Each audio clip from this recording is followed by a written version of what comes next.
MIM will be the most active opposition party इंशाल्लाह ताला, ये आप देखिएगा। अब उन्हें बिहार से क्यों आए बिहार से? उनको बुलाए, आदिल को कोर्ट में केस आ रहे थे, दिल्ली में जमाना, तुम निकल के आओ। आए उन्होंने। तेजस्वी यादव को गुरूर आ रहा है। अरे मुंशी मैनेजर कब तक रहेगा जी? बिहार का यादव से मशवरा लो। ओवैसी साहब को एक्सट्रीमिस्ट बोल रहा है। ओवैसी साहब UPA 1 UPA 2 में तुम्हारे अब्बा के साथ बैठते थे, नहीं दिखा क्या? ये हम बुलडोजर को घेर लेंगे। पिछले 15 दिन से महाराष्ट्र में फिर रहे, तो पार्टी का काम है, हम लोग पॉलिटिकल पार्टी के मेंबर है। बिहार में बंगाल का जो है आदिल साहब को मैं भिजाया था। आदिल साहब से हम बात करने वाले हैं। उन्होंने जाके 3-4 दिन में गुजारे हैं, पूरा लिए हैं और हम बात करेंगे। मेरे बाजू हमारे जनाब आदिल हसन साहब बैठे हैं। 80,000 वोट लेके 350 वोट से हार गए वो बलरामपुर से। इस महाराष्ट्र के नगर निकाय चुनाव में अमरावती के जिले में भी घुसकर 11 से ज्यादा सीटों पर शानदार कामयाबी MIM की दर्ज हुई। हाँ अल्हम्दुलिल्लाह। वो भी वहां की एक पूर्व सांसद है, क्या मौलाना साहब से टकरा रही थी कि 19 बच्चे 20 बच्चे, मैडम अभी 2 ही पे अटकी हुई है और 19 से कंपटीशन कर रही है। हम बोले आप भी और से बात कीजिए, 19 क्या 21 कर लीजिए, कौन मना करता है? एक फायदा हम देंगे, सुविधा देंगे। अकबर साहब के सामने ये बात रखेंगे कि फ्री में उनका जो प्रेगनेंसी का जो खर्चा होगा, पोस्ट डिलीवरी प्री डिलीवरी जो भी होगा, वैसी हॉस्पिटल में फ्री में करा देंगे इंशाल्लाह ताला। ये सुविधा देंगे हम कि आओ फ्री में सुविधा पाओ। ये वैसी हॉस्पिटल की तरफ से उनके सामने गुजारिश करेंगे। उम्मीद है कि वो मान भी लेंगे। हर दिन गिरिराज सिंह भी पानी पी कर MIM को गालियां देते हैं। दूल्हे भाई को सब याद करते हैं। बताते वो टिल्लू है हरियाणा इसका महाराष्ट्र का, वही टिल्लू के अब्बा है, बड़के अब्बा है। लेकिन यही हिंदू मुसलमान कर करके इनकी दाल रोटी चलती है। आगामी बंगाल विधानसभा चुनाव को लेकर क्या रणनीति बनाई जा रही है? आज राष्ट्रीय अध्यक्ष असदुद्दीन अवैसी साहब के साथ भी आपको प्रेस वार्ता के समय बैठने का अवसर मिला था, क्या चर्चा हुई है? असदुद्दीन अवैसी जी 2004 के बाद राष्ट्रीय पहचान दिए है MIM पार्टी को, लेकिन अब तो भारत ही नहीं पूरे विश्व में लोकप्रियता बन गए, लोकप्रियता बढ़ गई है। आदिल हसन आप हार के भी जीत गए। अल्लाह का करम है, आपकी दुआएं हैं। वो तो इज्जो मंतशा, वो तो जिल्लो मंतशा। सच साहब भी आज आपके वोटों के बारे में कह रहे थे, आपको 80,000 से ज्यादा मतदाताओं ने मतदान किया, 350 वोट से आपकी हार हुई। महाराष्ट्र में हर दिग्गजों की एकड़ी निकाल दी है MIM ने। इस समय मेरे साथ AIMIM के राष्ट्रीय प्रवक्ता आदिल हसन जी जुड़ रहे हैं, सीधे बात करते हैं। आदिल साहब, बिहार के बाद महाराष्ट्र, आप लोग ही तो गदगद हो गए। अल्हम्दुलिल्लाह, अल्लाह का करम है। महाराष्ट्र की आवाम का शुक्रिया, पहले बिहार के सीमांचल के लोगों का शुक्रिया, फिर जुबली हिल्स में भी उन्होंने बैरिस्टर असदुद्दीन ओवैसी साहब अकबर साहब की तायद में जिताया, फिर महाराष्ट्र के जो रूरल महाराष्ट्र में भी जिताया अल्हम्दुलिल्लाह, और फिर अभी अर्बन महाराष्ट्र में भी जीत हुई। बॉम्बे हो, मुमरा हो, औरंगाबाद, मालेगांव, अकोट, सोलापुर, पूरे महाराष्ट्र के चप्पे चप्पे पे मजलिस इत्तेहादुल मुस्लिमीन फैल गई आपकी दुआ से, अल्लाह का करम से। अब बिहार के बाद महाराष्ट्र के चुनाव में भी दमखम के साथ प्रचार प्रसार में जुड़े थे, क्या टुट्टे शायर कह रहे थे? वो तो राज्यसभा MP है। टुट्टे शायर जो हैं वो अपना लोकसभा लड़े थे तो 50,000 वोट आया था। अब मुझे विधानसभा में अल्हम्दुलिल्लाह 80,000 वोट आया था। तो जहां जहां वो गया वहां वहां कांग्रेस हारी। तो उनके जो एलचा बेलचा बोलते हैं जीती उनको। तो भाई पूरा महाराष्ट्र में औरंगाबाद हार गए, मालेगांव हार गए, धुलिया हार गए, सोलापुर हार गए, पूना हार गए, मुंबई हार गए। तो भाई राहुल गांधी की जरूरत ही नहीं है, मल्लिकार्जुन की जरूरत ही नहीं। इन्हीं को बना दिया जाए राष्ट्रीय अध्यक्ष, इन्हीं को बना दिया जाए। इतने काबिल हैं ये। अरे 2-4 सीट पे जाता है, जीत जाता है। MIM के रहमो करम से हम खड़ा नहीं हुए तो वहां जीत गया। अरे इतना गुरूर मत करो। तुम पूरे लोकसभा में जब लड़े थे तो 50,000 वोट आया था। और रो के वीडियो देखे होंगे, देखते हो रोते रोते। ये सब नचनिया का भैया है, नहीं सुनते। सर्विस पैसा दीजिए, शान में बुलवाइए। इसकी शुरुआत जो हुई थी शायरी की, अकबर ओवैसी साहब पे कसीदा पढ़ता था, अफजाल अंसारी साहब पे पढ़ा, मुख्तार अंसारी साहब पे पढ़ा, उसके बाद अतीक अहमद साहब पे पढ़ता था। तो अब जानते ही हैं आपने, अभी जिस दरबार में उस दरबार का चालीसा पढ़ रहा है। यही है। महाराष्ट्र में अब्बू आसिम आजमी, जतेंद्र अवार्ड, हर किसी ने पानी पी कर गालियां दी MIM को, लेकिन MIM ने ऐतिहासिक जीत रच दी है। अल्हम्दुलिल्लाह, अल्लाह का करम है। सबको पता चल गया कि आवाम से दूरी रहने पर और गुरूर तकब्बुर का जो चश्मा हो टूटा है। अबू आजमी को पता चल गया कि आवाम जब बेदार होती है तो अच्छे को पटक देती है, ड्रग्स की तस्करी नहीं चलेगी, जो उन्होंने डंपिंग यार्ड बनाया है वो नहीं चलेगा, जो घर घर ड्रग्स पहुंचाया अब नहीं चलेगा।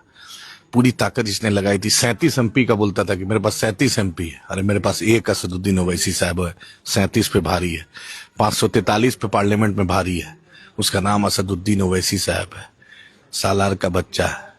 एक अकबर ओवैसी, असद ओवैसी अपने आप में एक शख्सियत है, अल्हम्दुलिल्लाह। अब्बू आसिम आजमी ने ये भी टिप्पणी की थी कि एक एमपी लेकर घूम रहे हैं, क्या होगा, हमारे कन तो बड़ी संख्या है एमपीओं की। अल्हम्दुलिल्लाह आपने देखा एक में ये हाल है, एक अकबर ओवैसी साहब में ये हाल है कि तेलंगाना में अच्छे अच्छे की बोलती बंद कर देता है। तो ये तो एमआईएम की कलेक्टिव जीत हुई है अल्हम्दुलिल्लाह, जिसमें इम्तियाज जलील साहब, वारिस पठान साहब, फिरोज लाला साहब, नांदेड़ में मोइन साहब और नासिर साहब, वाइस प्रेसिडेंट पुंजानी साहब, जितनी पूरी टीम थी सब में, जो यहाँ के भी मुख्तलिफ कॉरपोरेटर एमएलए यहाँ से भी गए थे, महाराष्ट्र से अख्तर उल ईमान साहब, शौकत भाई, शोएब भाई, जितने थी सबकी मिल के जीत हुई है। और आज पूरे महाराष्ट्र में मजलिस इत्तेहाद मुस्लिमीन का हरा परचम हर कॉरपोरेशन में, हर ग्रामीण इलाकों में अल्हम्दुलिल्लाह झंडा बुलंद है। यही एमआईएम है, जो आवाम के साथ रहेगा आवाम उसको कामयाब करेगी, यही कर्म इलाही है। आगामी बंगाल विधानसभा चुनाव को लेकर क्या रणनीति बनाई जा रही है? आज राष्ट्रीय अध्यक्ष असदुद्दीन ओवैसी साहब के साथ भी आपको प्रेस वार्ता के समय बैठने का अवसर मिला था, क्या चर्चा हुई है?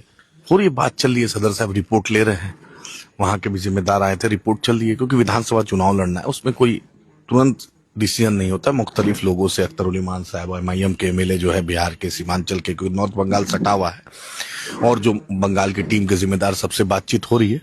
जल्द बैरिस्टर साहब इस पर फैसला इंशाल्लाह लेंगे। और टीएमसी के जो सस्पेंड विधायक है हमारे हुमायूं कबीर जी, उन्होंने बता रहे हैं कि मैं बंगाल का ओवैसी हूं और गठबंधन करूंगा, नई पार्टी नया दल भी बनाए हैं, इसे लेकर क्या विचार हुई है ओवैसी साहब से? नहीं, इस पर अभी कोई चर्चा नहीं हुई है, इस पर अभी कुछ खास चर्चा नहीं हुई है। अच्छी बात है, ये अल्लाह का करम है, आज हिंदुस्तान के मजलूमों की आवाज असदुद्दीन ओवैसी साहब है, तो सब लोग नाम लेते हैं। यही खुसूसियत है कि जो हक पे रहेगा उसका सब लोग नाम लेगा। हर लोग जुड़ना चाहता है। चंद्रशेखर साहब के साथ भी हम लोग हैं, स्वामी प्रसाद मौर्य जी के साथ भी। जहां पर किसी मजलूम के साथ जुल्म होगा, मुसलमानों के साथ जुल्म होगा, दलितों के साथ जुल्म होगा, तो सबसे पहले अगर आवाज निकलेगी तो दारुस्सलाम से निकलेगी और असदुद्दीन ओवैसी साहब से निकलेगी। असदुद्दीन ओवैसी जी 2004 के बाद राष्ट्रीय पहचान दिए है एमआईएम पार्टी को, लेकिन अब तो भारत ही नहीं पूरे विश्व में लोकप्रियता बन गए, लोकप्रियता बढ़ गई है। हाँ अल्हम्दुलिल्लाह, ये ऑपरेशन सिंदूर के बाद जिस तरीके से पाकिस्तान को एक्सपोज किया, इनके आतंकवादियों को एक्सपोज किया, इनके जो नेक्सस था उसको एक्सपोज किया, उसके बाद जो भारत का नाम बुलंद किया, भारत के लोगों में भी जज्बा बढ़ा, पूरी दुनिया में भारत का जो नाम बुलंद किया। और जो आदमी हक पे रहता है, पार्लियामेंट में हमने देखा, पिछले पार्लियामेंट जो हुआ 19 से 24 में 640 सवाल सबसे ज्यादा कोई किया तो असदुद्दीन ओवैसी साहब एमआईएम ने किया, इम्तियाज जलील साहब भी साथ थे। हक बात बोलिएगा तो इज्जत अल्लाह दिलाएगा ही। निडर है, गोली 6 गोली चली तब भी दूसरे दिन उत्तर प्रदेश वो आदमी पहुंच गए। आपने देखा सीमांचल को आज नेशनल प्लेटफॉर्म दिलाया, पूरी ताकत राजद कांग्रेस सब लग गई थी, सपा मिलके कि एमआईएम हारे, अल्लाह जिसको रखे उसको कौन चकेगा। असदुद्दीन ओवैसी साहब काफी थे, पूरी टीम को जिता के ले आया उन्होंने, जबकि मेरे एमएलए भी तोड़ लिया था राजद के लोगों ने। तो आपने देखा कि किस तरीके से जुबली हिल्स में अपने शाह जी को दिया, देख ली जीत गया। रेवंत रेड्डी साहब ने बोला भी, आपने देखा महाराष्ट्र के रूरल महाराष्ट्र में, अर्बन महाराष्ट्र में, मुमरा जैसे, गोवंदी जैसे इलाकों में बैरिस्टर साहब सिर्फ बॉम्बे में एक सभा की, देखिए उसका असर फिर मुख्तलिफ इलाके में किए। देखिए धुलिया में, औरंगाबाद में हम 33 हो गए अल्हम्दुलिल्लाह, मालेगांव में हम 30 हो गए, हर जगह बढ़ गया। पूरा महाराष्ट्र में अल्हम्दुलिल्लाह हरा झंडा बुलंद हो गया। आने वाले समय में अब क्या रणनीति रहेंगी बिहार को लेकर? अभी विधानसभा का सत्र भी गया है, शीतकालीन सत्र समाप्त हुआ है, अभी बजट सत्र भी आने वाला है, इसे लेकर क्या चर्चा है? हमारे एमएलए जो पांचवा है माशाल्लाह बहुत बुलंद है, और प्रिंसिपल अपोजिशन का हम काम करेंगे। मुसलमानों के मुद्दे पर, सीमांचल के मुद्दे पर, दलितों के मुद्दे पर, पिछड़ों के मुद्दे पर, आदिवासी बिरादरी के महिलाओं के मुद्दे पर, अगड़ों के मुद्दे पर किसी के साथ भी ज्यादती होगी, नाइंसाफी होगी तो मजलिस इत्तेहाद मुस्लिमीन उसके लिए खड़े रहेगी। हमें London, America, Europe Tejashwi Yadav की तरह नहीं घूमना है, हमें आवाम के बीच में रहना है। सीमांचल के लोगों ने जो एहसान किया, जो मोहब्बत दी, जो ताकत दी, जो साथ दिया, जो वोट दिया, उस एहसान का बदला चाहे बलरामपुर बारसोई हो, कदवा हो, प्राणपुर हो, कोचादामन हो, जोकी हो, बहादुरगंज हो, ठाकुरगंज हो, कस्बा हो, मनियारी हो, बरारी हो, बाईसी हो, बिस्पी हो, हर जगह के लोग जो एमआईएम को जो साथ दिया उसका हम एहसानमंद है। और इंशाल्लाह उनको इस बात का एहसास भी कराएंगे कि एमआईएम को जो वोट देता है उसकी आवाज पूरे बिहार के मुसलमानों के मजलूमों की हम आवाज उठाएंगे इंशाल्लाह। बिहार का विधानसभा चुनाव रहो या महाराष्ट्र का चुनाव रहो, लेकिन जो मर्यादा थी शब्दों की, असदुद्दीन अवैसी पर टीका टिप्पणी प्रतिदिन हो रही थी, लेकिन उसके बावजूद भी जो बिहार में तेजस्वी यादव ने आपके पार्टी के विधायकों को भ्रमित कर कर जनता को जो तोड़ा था, लेकिन उसके बाद जनता ने इन्हें सबक सिखाया और उसके बाद अब परिवार में झगड़ा चल रहा है और वहीं पर जो मुसलमान वोट हासिल करने के लिए हर प्रयास कर रहे थे, जनता ने उन्हें नकारा है। इस पर क्या बोले? तेजस्वी यादव का गुरूर आ रहा है। बोलिए अशफाक करीम साहब राज्यसभा नहीं गए, उनकी जगह पे संजय यादव को दे दिया। अरे मुंशी मैनेजर कब तक रहेगा जी? बिहार का यादव से मशवरा लो। एक प्रोफेसर साहब है जिनके बूथ पर भाजपा को वोट मिलता है, उनको राज्यसभा भेज दिया। अरे बिहार में कोई नहीं था क्या? बिहार बिहार ही चलाएगा ना। तो हरियाणा के लोग, प्रोफेसर साहब, दिल्ली के लोग, बिहार देखिए क्या हुआ। इनके गुरूर की हार हुई। आवाम तो वोट देना चाहती थी। ओवैसी साहब को एक्सट्रीमिस्ट बोल रहा है। ओवैसी साहब यूपीए 1 यूपीए 2 में तुम्हारे अब्बा के साथ बैठते थे, नहीं दिखा क्या? हिंदुस्तान के मजलूमों की आवाज है, हिंदुस्तान के मुसलमानों, दलितों, पिछड़ों की आवाज है। उसको तुमने इतनी घटिया बात बोली, जनता ने दिखा दिया। हम तो अलायंस की बात किए थे, 6 ही सीट मांगे थे, आप उसमें भी तैयार नहीं। हम तो सीमांचल के साथ इंसाफ मांगे थे। आपको बीजेपी पसंद है लेकिन एमआईएम पसंद नहीं थी, लेकिन आवाम को एमआईएम पसंद है। अल्हम्दुलिल्लाह एमआईएम जीती। बिहार को लेकर असदुद्दीन अवैसी हमेशा गंभीर दिखते हैं, चाहे वो कोई घटना हो या फिर कोई मुद्दा रहो, लोकसभा में रहो या फिर मीडिया के माध्यम से रहो, उठाते हैं। हमने कई लोकसभा के सत्रों में भी देखा है असदुद्दीन अवैसी गंभीरता से सीमांचल को स्पेशल स्टेटस के लिए बात करते हैं, चर्चा करते हैं। मीडिया के माध्यम से ये भी रिपोर्ट मिल रही है कि एमएलसी का जो एक एमआईएम को मिल सकती है, क्या ये किस हद तक सही है? नहीं, ऐसी कोई बात नहीं है। हम लोग, बैरिस्टर साहब ने प्राइवेट मेंबर बिल भी लाया था। एएमयू का मुद्दा, सुरजापुरी, शरसावादी, कुल्हैया बिरादरी का मुद्दा, सीमांचल स्पेशल स्टेटस का मुद्दा, इकोनॉमिक पैकेज का मुद्दा, हर मुद्दे को उन्होंने उठाया। बिहार में मॉब लिंचिंग हुई, मदरसा अजीजिया जला, हर मुद्दा उन्होंने उठाया। और एमएलसी और राज्यसभा का एमआईएम मोहताज नहीं है। एमआईएम तो काम करना जानते हैं और एमआईएम काम करेगी इंशाअल्लाह ताला। तो ऐसा कुछ अभी कोई बात नहीं है, आगे होगा, देखिए क्या होता है। लेकिन हम लोग को काम करना है। जहाँ पे एमआईएम के लोगों ने जहाँ कामयाबी की, जहाँ नहीं भी हुआ, वहां भी वहां के मुद्दे उठाएंगे। आवाम का मुद्दा उठाना एमआईएम का परम कर्तव्य है, इंशाल्लाह हम उठाएंगे। और आपको भी देखने को मिलेगा कि जिस मोहब्बत से, खुलूस से लोगों ने वोट दिया, उसका हक अदा करेंगे अल्लाह ने चाहा तो इंशाल्लाह। आदिल हसन, आप हार के भी जीत गए। अल्लाह का करम है, आपकी दुआएं हैं। व तो इज्जो मंतशा व तो जिल्लो मंतशा। सर साहब भी आज आपके वोटों के बारे में कह रहे थे, आपको 80,000 से ज्यादा मतदाताओं ने मतदान किया, 350 वोट से आपकी हार हुई। होता है, हार जीत तो अब होता ही है, लेकिन काम करना है और बेहतर करना है और अच्छा करना है इंशाअल्लाह ताला। तो इंशाअल्लाह लगे हुए हैं, दुआ कीजिए अल्लाह बेहतर करे। फुल कॉन्फिडेंट में आप? अल्हम्दुलिल्लाह, हार में भी बुलंद है, जीत में भी बुलंद है। हर तरफ अल्लाह का शुक्रिया है, अल्लाह का करम है, मेरे लीडरशिप की दुआएं हैं। और अल्हम्दुलिल्लाह जद्दोजहद जारी रहेगा। अल्लाह ने चाहा तो 5 की जगह 10 आएगा। एमआईएम बढ़ते ही रहेगा ये कारवा, और अल्लाह ने चाहा तो जरूर बढ़ेगा इंशाअल्लाह। 5 विधायक एआईएमआईएम के बिहार की विधानसभा में जनता के मुद्दे उठाएंगे, तो क्या आदिल हसन गिरोन पर बाहर जनता का पूरा सहयोग करते हुए, जनता का मान और सम्मान करते हुए हर निरंतर प्रयास करेंगे? एकदम करेंगे। हम बाहर उठाएंगे, उन लोग अंदर उठाएंगे, यही फर्क है। हम आपके बीच उठाएंगे, रोड पर उठाएंगे, DM, collector, commissioner, DGP, chief secretary, home secretary, principal secretary के सामने उठाएंगे, वो विधानसभा में उठाएंगे। लेकिन एमआईएम के सब लोग आवाज उठाएगा। अल्लाह ने जुबान दी, उस जुबान का हक अदा करेंगे। आवाज उठाना है तो उठाना, मजलूमों के लिए लड़ना, यही हमारी तरबियत है।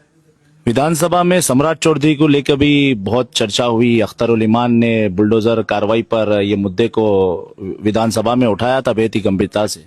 हाँ, तो जो गरीबों की झोपड़ी पे बुलडोजर चला रहे हो, जो बेचारा गरीब है, अमीर का पैलेस नहीं दिखता है, हर जगह इलीगल इंक्रोचमेंट है।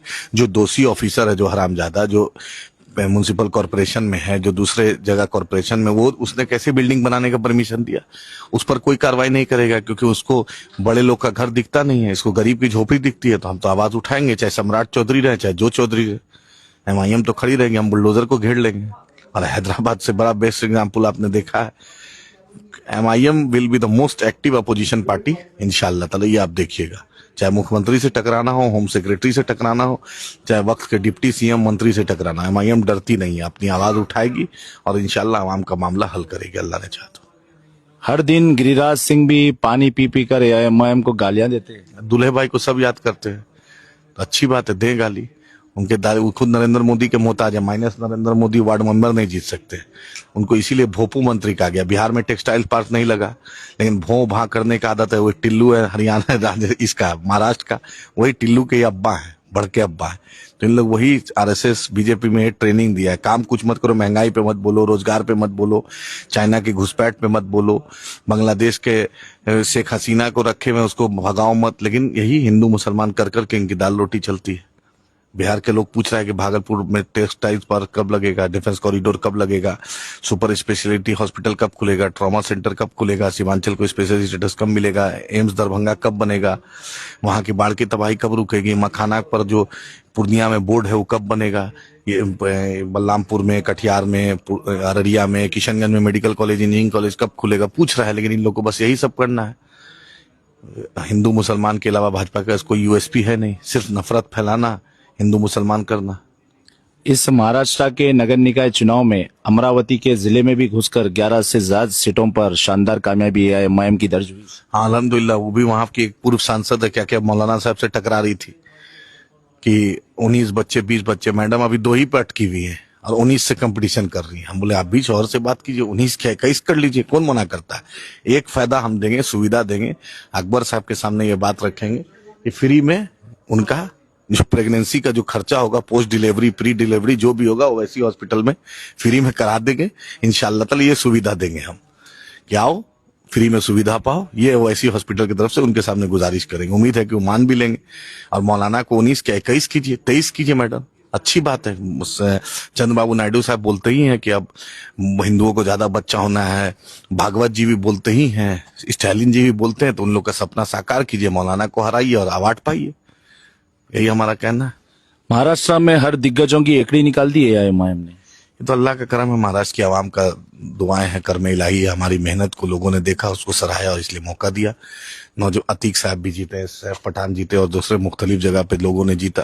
तो एमआईएम पे भरोसा जताया, अल्हम्दुलिल्लाह ये भरोसा आगे भी कायम रहेगा। गर्दा उड़ा दिया आपने। अल्हम्दुलिल्लाह गर्दा नहीं हो रहा है। हम लोग काम पे बुनियाद पर दारुसलाम में आपने देखा कि माथे पे टीका हो, तिलक हो, टोपी हो, पगड़ी हो, सबका इस्तकबाल है। और पहला दलित मेयर हैदराबाद को हमने दिया, जय भीम जय मीम का नारा हमने दिया। तो हक है, तो इसलिए जनता ने मौका दिया। ये मेरे साथ एआईएमआईएम के राष्ट्रीय प्रवक्ता आदिल हसन जी बात कर रहे थे। कैमरा पर्सन आदिल के साथ जुनेद अली, भारत की तरक्की न्यूज, हैदराबाद।